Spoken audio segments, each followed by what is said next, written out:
Hello, listeners, and welcome to Area of Expertise, a Dungeons & Dragons 5th edition podcast where we cover all things D&D. From the massive worlds you build to the heroes you play, AoE has you covered. Happy listening. Hello, everyone. Welcome to Area of Expertise. My name is Wyatt. And I'm Devin. Welcome back to the podcast. Yeah. We've been gone for a little bit, kind of letting the whole impromptu season 1 close, and today we are starting season 2. Yeah. So this season we're going to be talking a lot about the lore of the Forgotten Realms and of D&D in general. Today's topic, though, is dragons. Yeah, starting it off with the one half of the namesake. we did dungeons last season, and now we're here. So before we get started, though, Devin, what have you done with D&D lately over your little break? Well, over the little break that I've had since last semester ended, I've had a lot more time. I've started DMing again, and it's been really fun for me to start rolling that out. Oh, nice. I say we had our second session coming back this past week. I believe so.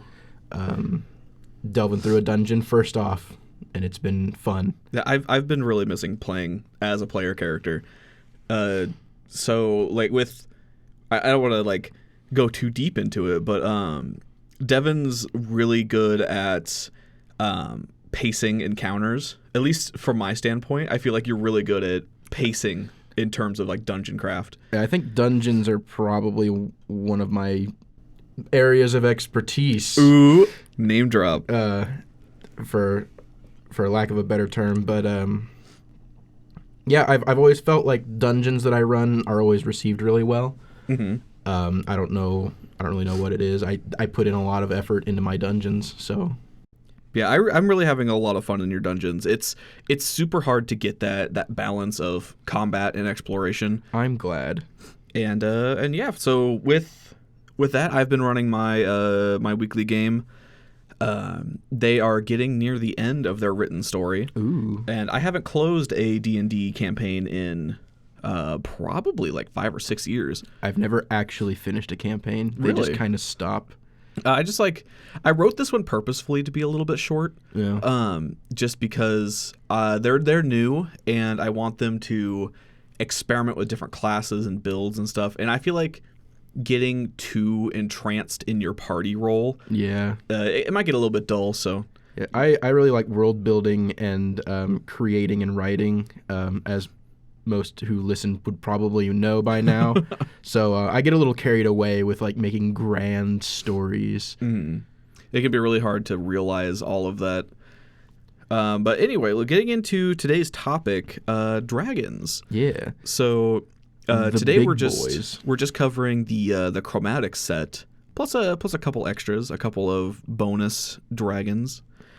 So if you're following along at home in your monster manual, we will be starting on page 86. Yep. 86 starts the entire broad section of dragons themselves.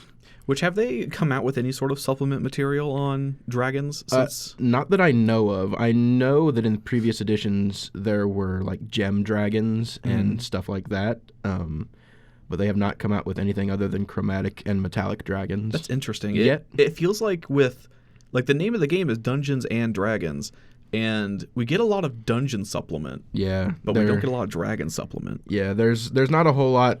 Well, I guess there are 10 plus types of dragons, so there's a lot of dragons, but a few different ones would be neat to have. Some very unique boys. So let's just get into the first one here. So we're going to be talking about the Black Dragon. Let's look through the monster manual. There's a lot of like really interesting highlighted text. That kind of really tells you about like what kind of individual these dragons are. Yeah, that first page just kind of goes over some of the basics, like how long dragons live, like their layers and their mentalities. With chromatic dragons, it specifies they all come from the dragon queen Tiamat. And there are more than one dragon god, correct? Yes, there are 2, Tiamat and Bahamut. And they're basically different sides of the same coin. Yeah, one's evil and one's good. They both, well, if you stick to some lore, the lore that I like to stick with myself is that they both come from the same god that split, and now they are two halves of that god that created semblances of themselves in the form of good and evil dragons. So I always make that association of Bahamut is like, I believe when I made my first cleric, I was a disciple of Bahamut because it seemed like the coolest thing. He's one of the most popular gods, and they're both lesser gods, actually. Really? Yeah. So we'll get more into the godhood in a they later can, they episode. can get their own episodes. There's a lot to say about them. Yeah, back to the black dragon. So brutal and cruel. These are very very much so chaotic evil dragons. Black dragons are my favorites to run as villains because they're just the most evil of like all the dragons. They're horribly sadistic. Everything about them is just how much pain can I inflict. So they make a very good big bad evil guy. Mm-hmm. Just to have a sentient ancient black dragon at the helm. I'll say you guys have run into one in my campaign already. Yeah, it was very scary. Mm-hmm. Literally leveled an entire city. Yep, I amped him up real big.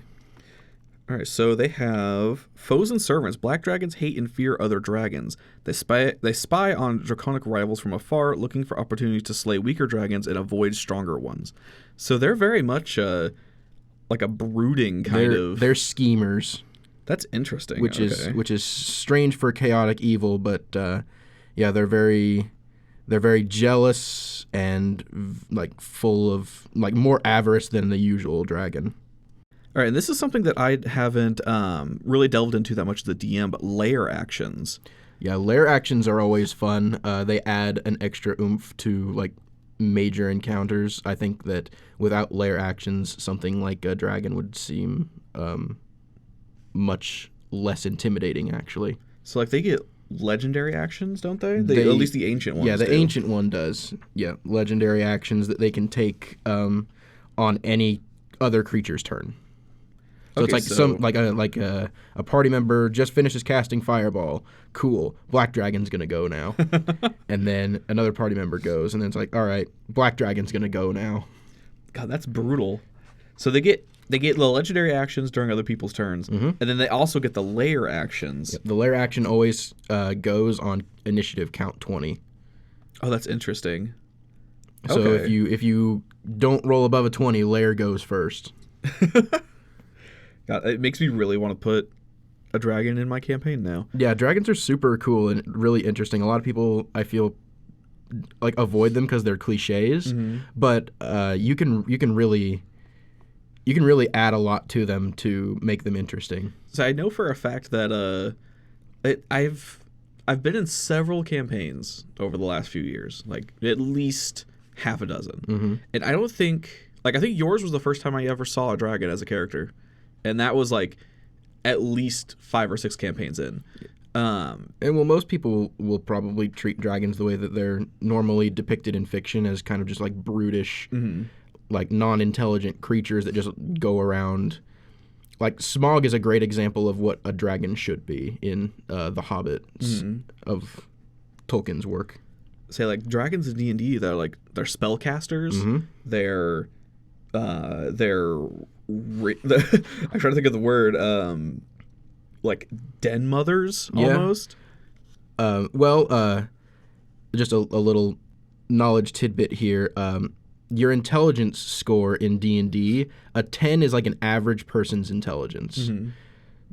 So the most powerful black dragon has an intelligence of 16. Like when you reach up to intelligence of 16, like you have quite a bit of brain power to be using at that point. So a lot of players assume that like 18 to 20, that's like god tier intelligence. But it really starts to ramp after like 14. All right. So if that is, do you have anything else to say about black dragons? No, not really. They're super cool. One more thing actually.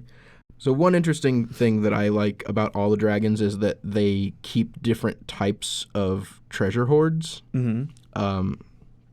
Most people think about like the gold, like the massive mountains of gold. What I found interesting about black dragons is like they're so sadistic and cruel that their favorite treasure is the crumbled remains of kingdoms that they've conquered. Oh, wow. Like their favorite things are trophies from destroyed civilizations. So if you were to encounter a black dragon in their lair, you would see, like, you wouldn't see piles of gold doubloon. You would see, like, broken statues, effigies. Oh, man. Like different crumbling ruins and stuff like that. All right, so like moving on to the next in the dragon color wheel, the blue dragon, and just by looking at the blue dragon, they got like charisma. Yeah, out the wazoo. Blue dragons are they're lawful evil, so they're very intelligent. They're very schemy. They like to make deals. Mm-hmm. They kind of like they get their kicks intellectually thwarting other people. So if you run into a blue dragon, he's very likely to try to trick you into doing something for him. Okay, that'd be interesting for a party that like hasn't heard this episode and has no idea about the different chromatics. Yeah, they're very practical and pragmatic. Like their favorite they're kind of like the biggest assholes of dragons because their favorite method of combat is they're desert dwellers. Mm-hmm. So that's their favorite territory. A blue dragon will absolutely take advantage of its flight, and it will just drive by you endlessly as you cannot reach it. And if you can, it will drive by, lightning breath you, and fly miles away, and then come back. Like they take full advantage of their flight. Like they'll just screw with you. Yeah, they'll fuck with you. That's great. So you said they were desert dwellers, though. Yep. That is interesting because like when you think blue, you think like water, right? Yeah. So I figured it would live in like an ocean cavern, but no. No, the blue dragon likes to stick around in the desert. They ambush nomadic tribes. They like to bury themselves in the sand. Like I always kind of feel like if I'm using a blue dragon, his lair would kind of be like the sand temples in Minecraft, Mm-hmm. where it's like you only see like a little bitty part of it, and it's just kind of like it's not a lot to behold until you get down below. The desert icebergs. It's this vast cavernous sandy temple area. That's interesting. And they have this whole section here about overlords and minions. Blue dragons covet valuable and talented creatures who serve reinforces their sense of superiority. Bards, sages, artists, wizards, and assassins are valuable agents to a blue dragon. Yeah, blue dragons like to have anybody around that will tell them how great they are. I love it already. Like I've thought of like it says bards. It's like that'd be a pretty good gig for a bard. Like you get paid out the wazoo just to tell this blue dragon how good he is. Just sing songs of his majesty. Mm-hmm. Or her. Are dragons primarily male or female in D&D? No, it doesn't. It doesn't matter? really matter. Okay. Like there are a lot of there's a lot of dragon lore out there that's like the female is the biggest and the strongest, Mm-hmm. and it's like the brood mother. But in D&D they don't ever really specify. So that's usually like the dimorphism is something that a lot of different lore sets kind of touch on. Yeah. But yeah, you're right. I haven't seen anything in D&D that confirms it one way or the other. Yeah, and usually you won't, because you'll only ever see like one gender or the other if they're like really ancient, because they stay like all dragons stay away from each other. They're isolationists. Yeah. So the only time that dragons would see each other would be to either take control of each other's territory, like turf wars, or to mate. And even then, that's rare because dragons live so long; they don't need to mate very often. Yeah, because that's why you get 3 different stat blocks for dragons. You get the wormlings, the young, or is it 4? It's for wormling, young, adult, and ancient. Yeah, so you got a lot of ammunition here to play with. At like almost all levels of the game too. Yeah. I mean, I wouldn't go around beating up dragon babies. That just sounds rude. No. Well, I think the chromatic dragons, like I don't know where it said it, but I heard it somewhere. Chromatic dragons make a point to be very bad parents. Like they don't really watch over their young generally, but I don't think that that's canon. Mm-hmm. I think I just heard that somewhere. So that's definitely something that I've played with, encounter building with a dragon. I think the only time I've ever had a dragon in a campaign that was good was I had the party encounter a gold dragon wormling. Ooh. And he was a real nice dude. He just wanted to eat gold and gems, and he was real hungry. But yeah, you don't have to play dragons as all bad guys, because there are good, quote-unquote, good dragons. They're all, like was mentioned earlier, they're all just a little bit selfish. Yeah, they all do have that kind of vain mentality. It's just it's brought out way more in the blue dragons, and it's like, how are you not going to be vain when you're one of the most powerful creatures that lives so long, like akin to demigod? Yeah, and closing out just the blue dragon here, they hoard gems. Yeah, whereas the black dragon liked to have the ruined remains of places as trophies.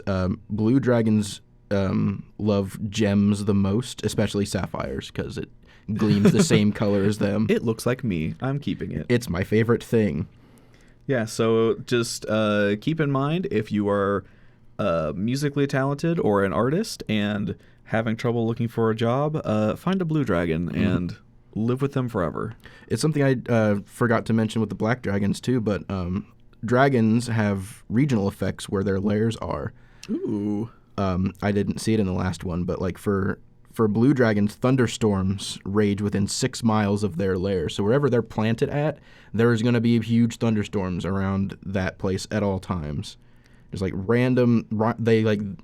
they're so powerful, and wherever they set up shop alters the region around them. Okay. Might be a little easier to spot a blue dragon then, because in the middle of a vast desert and there's just a thunderstorm happening. Yeah. Also, big dust devils within 6 miles of their lair, and hidden sinkholes. So there's all sorts of just bad stuff for your party if they're going to hunt a blue dragon. Yeah, it's its own campaign just to try to fight a dragon and go through its lair. Oh, that may be a fun one shot. Yeah, I'm gonna make it'd probably be more than a one shot if you're dealing with ancient dragon. I'm gonna make a mental note and write just like a tiny like a module that you just go kill a dragon. That's it. That's it. Should be easy, right? Yeah. All right, moving on here with the green dragon. Green dragons are also one of my favorites. These guys are lawful evil, so same as the blue dragon. And they are poison boys. They are. They breathe the poison. What I like most about, well, you said blue dragons and green dragons, they're both lawful evil, but they go about it in different ways. Okay. Like the blue dragon will try to like boast superiority and like use order and everything that it can to like make you do what it wants. It won't just outright be like attacking you or anything, but like green dragons are more cunning and trickery. Okay. Like green dragons like to use wit instead of just like knowledgeable power. So they won't just poison your body; they'll like poison your mind. Yeah. Almost. And they're the tricksy boys. Yeah, it says here, manipulative schemers, a wily and subtle creature. A green dragon bends other creatures to its will by assessing and playing off their deepest desires. So it wouldn't be out of character then for a green dragon to offer maybe some of its hoard to be like, do this thing for me, and I'll give you some of this treasure. Haha, you did my thing. I kill you now. Yeah, now you're dead. I never said I wouldn't kill you. Now your stuff that I gave you is mine. Here, I'll give you this gold so I can take it off of your body and put it back in the hoard. Yeah, they're definitely the silver tongue of the dragons. That's really cool. I like the green dragons a lot. And it says here, living treasures. A green dragon's favorite treasures are the sentient creatures it bends to its will, including significant figures such as popular heroes, well-known sages, and renowned bards. So another bard stealer. Yeah, dragons bards just sing the praises of things. So dragons just like to have people around that tell them how cool they are. But yeah, a green dragon's favorite treasure are the people that it corrupts. That's really weird. To Whereas me. black dragons like to have treasures of places they've destroyed. Blue dragons just like to have gems. Green dragons like to have people around that it has made evil. That's really cool. So it keeps like treasures in the form of people. And their lair actions are a little more nature-y. Yeah, the green dragon likes to set up shop in forests, so they typically, I think that's why they like to have trophies of people that they corrupt, because elves are generally seen as good aligned creatures. They like corrupting elves. It's their favorite thing to do. That's really cool. And their regional effects. Thickets form labyrinth passages 1 mile of the dragon's lair. So it'll just make giant hedge mazes. Yeah, just big old hedge mazes just out of nowhere. Within 1 mile of its lair, there will be no physical evidence of its passage unless it wishes to. Okay. I like that line so it always has Pass Without Trace as a spell on it. I like that it says unless it wishes to, unless it wants you to find it. Yeah, it wants you to find it so that it can kind of sweet talk you into doing something that it wants. So it can steal your bard. Yeah. It's like, oh no, you've tracked me to this location. Now your bard is mine. Bye. And this last one I think was really cool. Rodents and birds within 1 mile of the dragon's lair serve as its eyes and ears.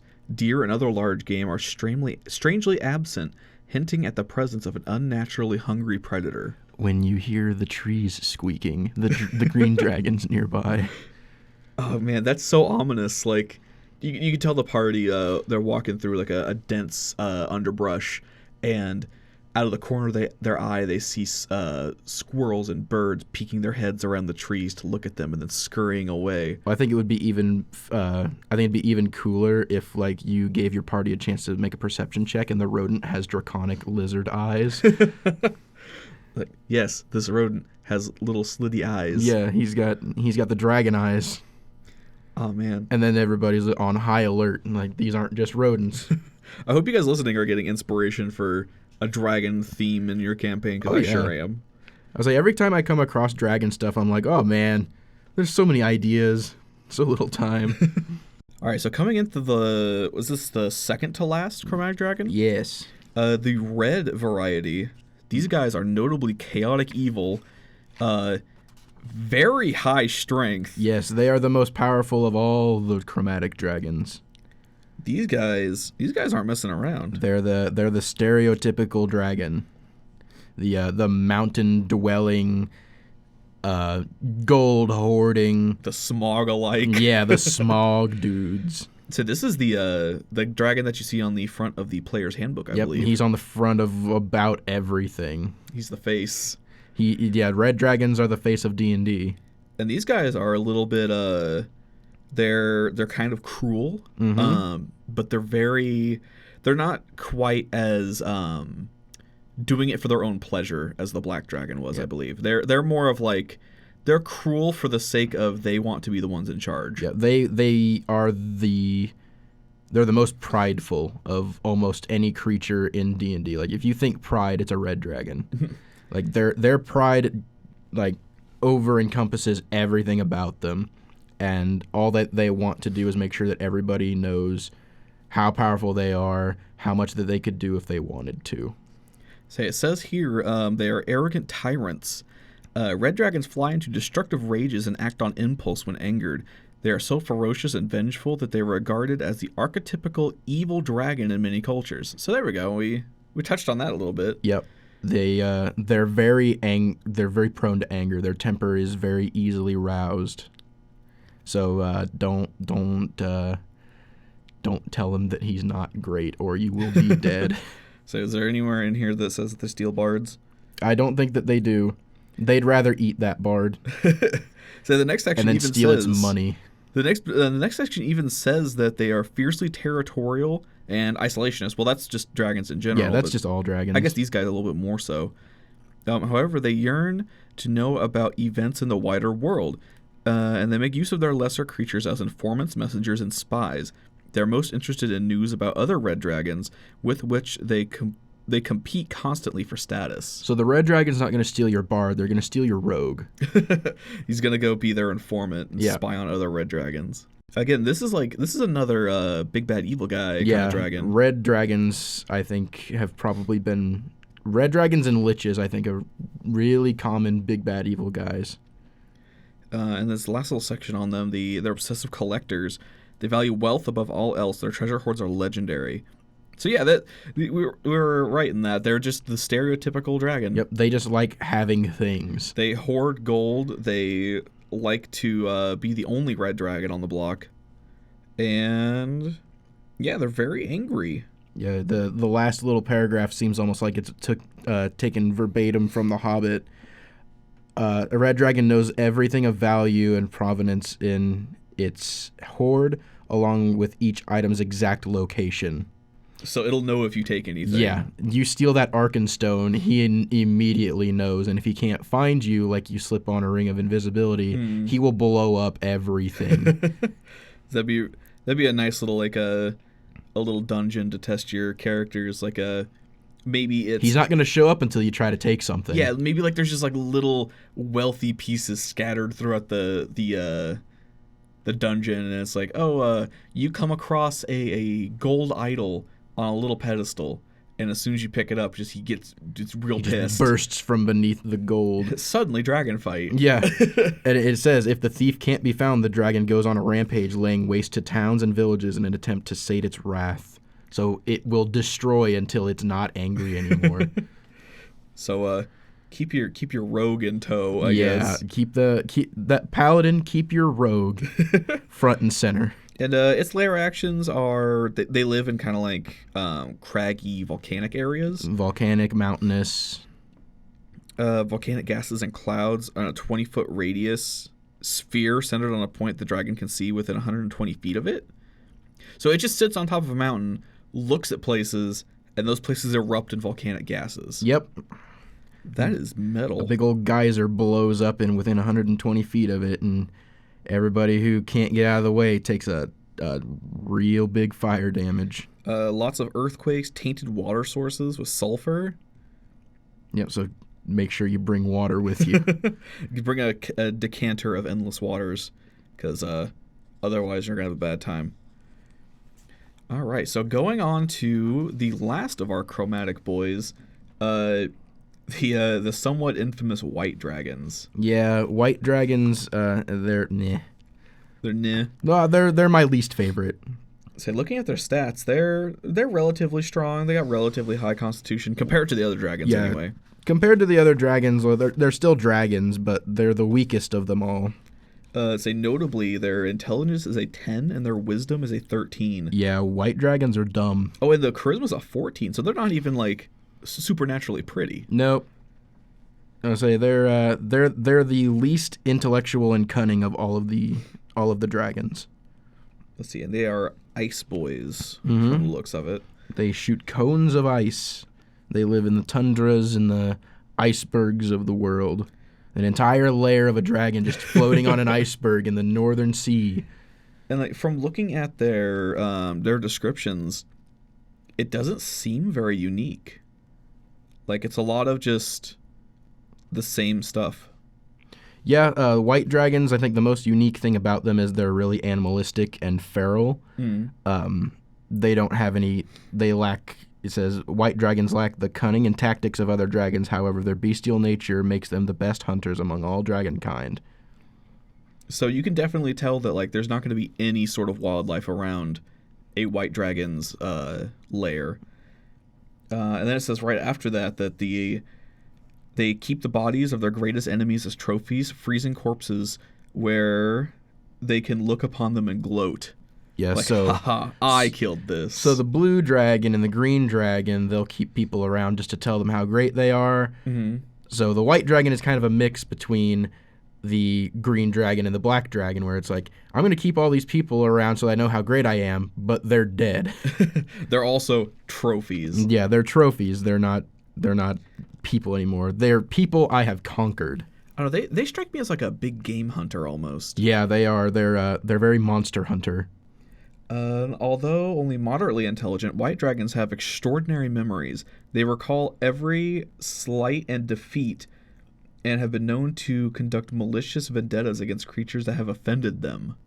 Oh my. Yeah, so even if they're stupid, don't call them stupid because they know you called them stupid and they'll kill you for it. And like that sounds kind of vague too. So like if like let's say a human slights this dragon when he's younger, would this dragon have a vendetta against all humankind then for like the foreseeable future? That's up to you. It could hate every human because it thinks all humans are alike. They're very quick to jump to conclusions if you want to run them that way, or they could just have a vendetta against that one person, maybe their family. Like the white dragon won't stop until it's wiped out the person that slighted it and everybody related to them. You smell of that one's bloodline. Trophy. And going into their layers, it's a lot of jagged ice and fog. Oh, it's freezing fog, so don't even step in it. The dragon can create an opaque wall of ice on a solid surface they can see within 120 feet. So just like the red dragon, they can just sit on top of an iceberg, point, and then boom, ice wall. Just wall of ice just jutting out of this thing. You're climbing that mountain, ice wall.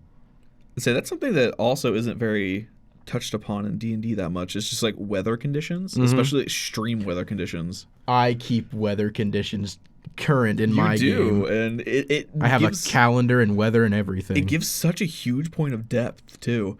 Like if you just wake up one day and your party, sorry, this is a little off topic from dragons, but if you just wake up and you tell your party like, yeah, it's raining today. Yeah. Not a lot of shops are open. It adds a little bit of like realism. Realism and immersion. Gives the world a little bit more life. It's even so, it's like one day it's the middle of summer where you are. It starts snowing. Why? Yeah. Okay. Suddenly there's your plot hook. There's the white dragon. He's moved in close by. All lands must be ice. And I think every place is my hunting ground, and it must all be an iceberg. And their regional effects are very much just their layer actions. Mm-hmm. Yeah, so their home is wherever they decide it to be. I would say like they're not that intelligent, but it doesn't take an intelligent creature to know that they want to expand their territory. All right, that's interesting. And like how so if you were to, let's say, like don't use your own personal campaign, because I know your campaign has some dragons. There's some dragons, and there's also lots of secrets. So don't force me to tell you my secrets. You'll find out. If you were to pick a dragon, a chromatic dragon, black already, just black's my favorite dragon. They're my favorite. They're the most evil. They're the most like irredeemable. But they can also be cunning. They're not going to be as cunning as a blue or a green, but there's just something about the black dragon that just hits me as like pure villain. Mm-hmm.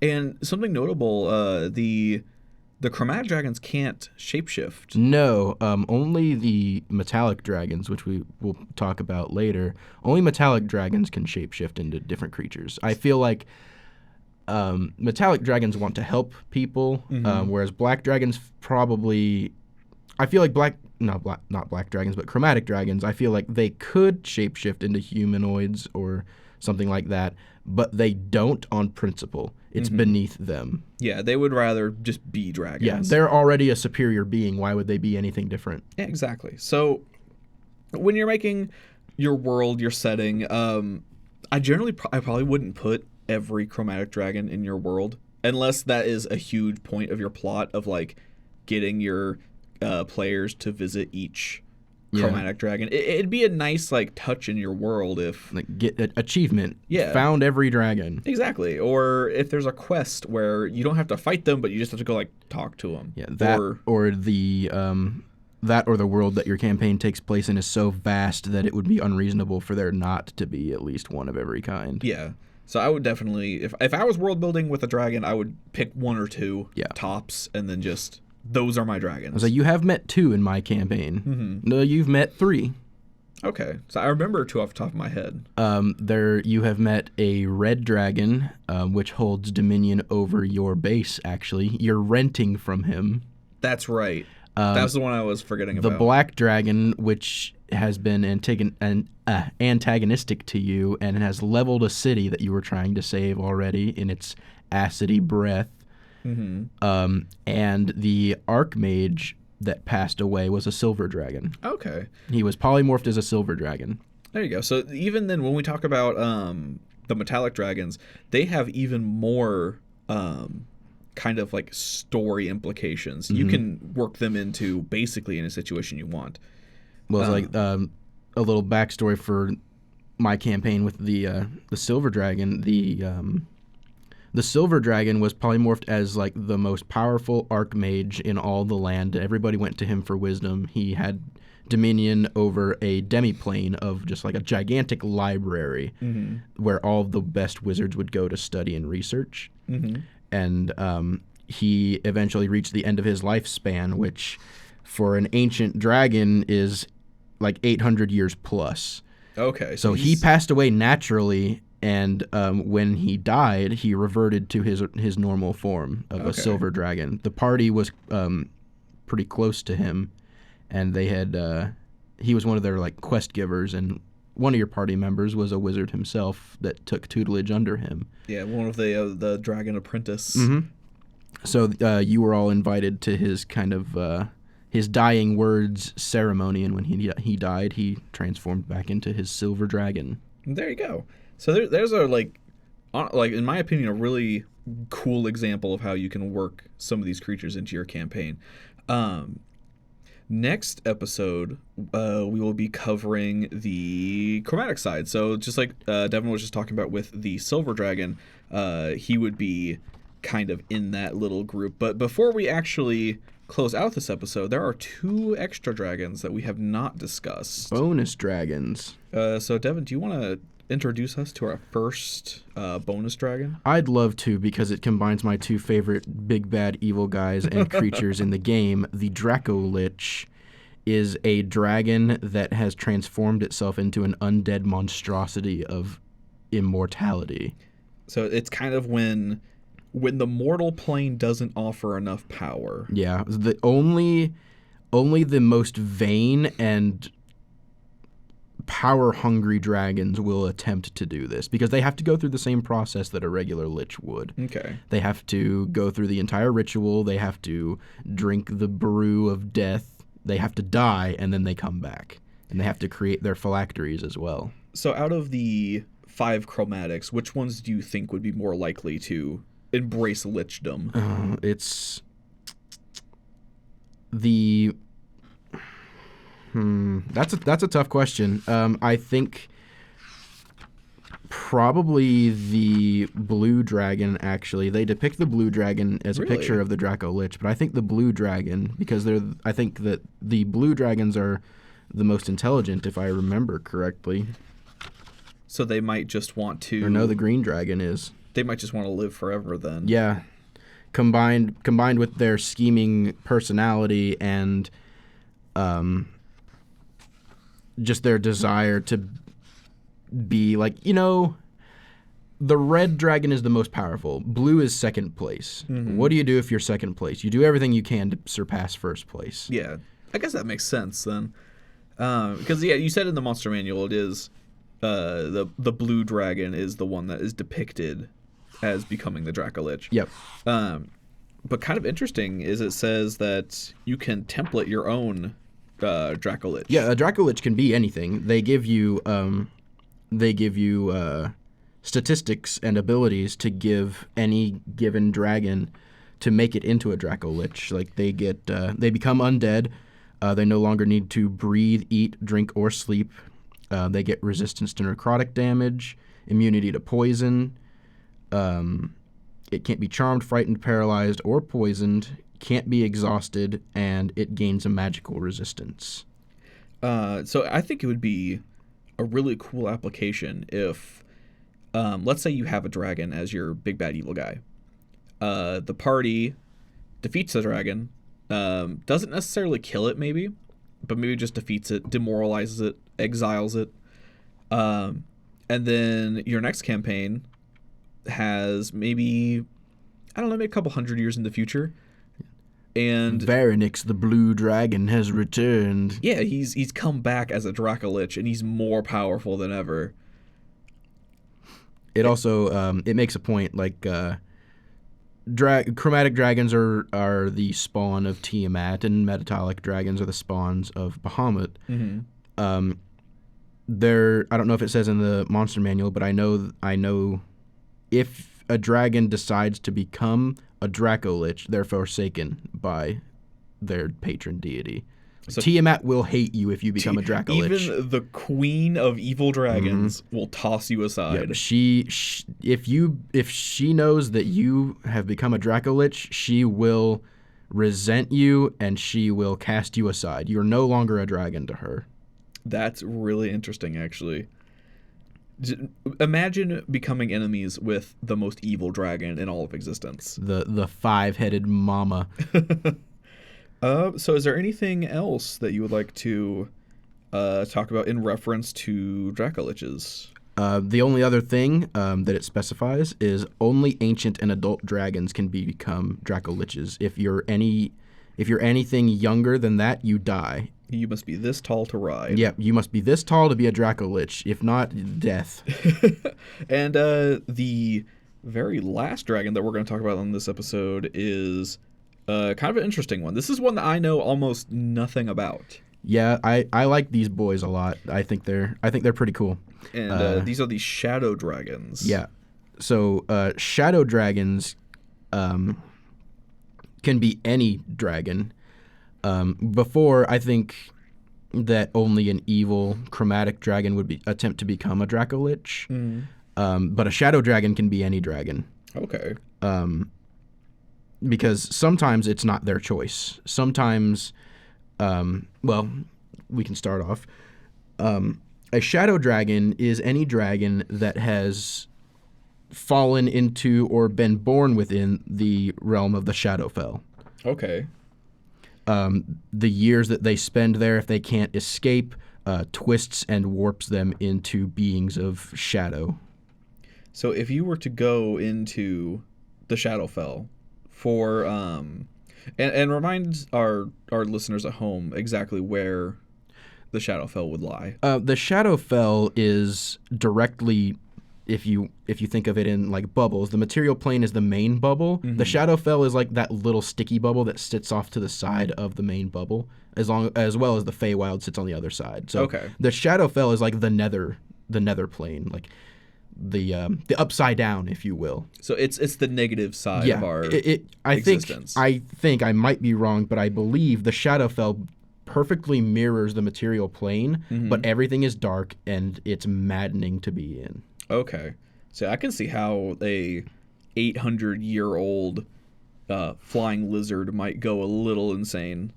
Yeah, it's like it's the goth version of everything in the material world.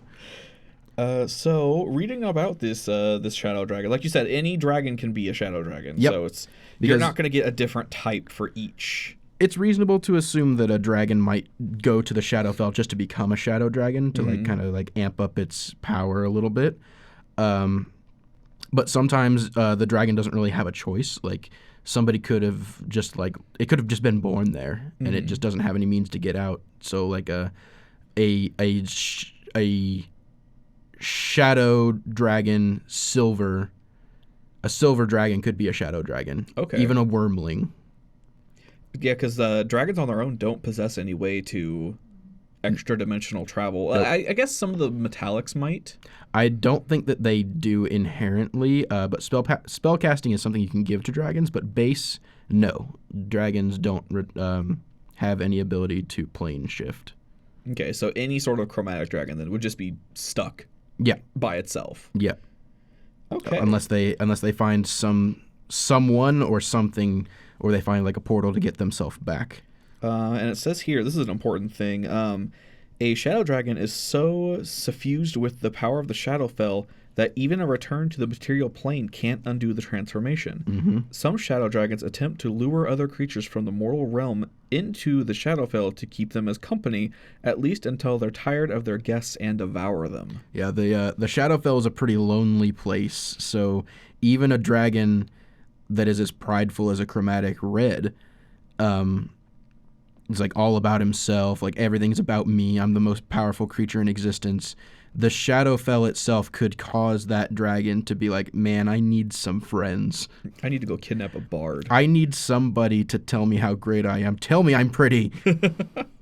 And I believe with that, and of course, just like the Dracolich, this is another template kind of stat blocking. You staple these abilities onto a regular dragon, boom, becomes Shadow Dragon. There you go. So go and make these dragons realized in your campaigns.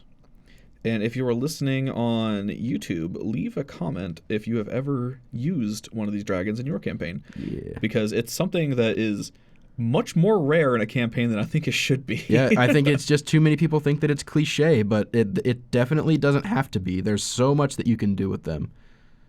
Yeah, so I think that's going to do it for today's episode on Chromatic Dragons. I've been Wyatt, and my co-host. I've been Devin. We will see you next week when we talk about metallic dragons. Yeah, goodbye, everybody. Goodbye. Thank you for listening. If you enjoyed our show, you can support us by leaving a rating on Area of Expertise. If you are listening on YouTube, a like or subscription is a great way to let us know you want more. This has been AoE, and we'll see you in the next one.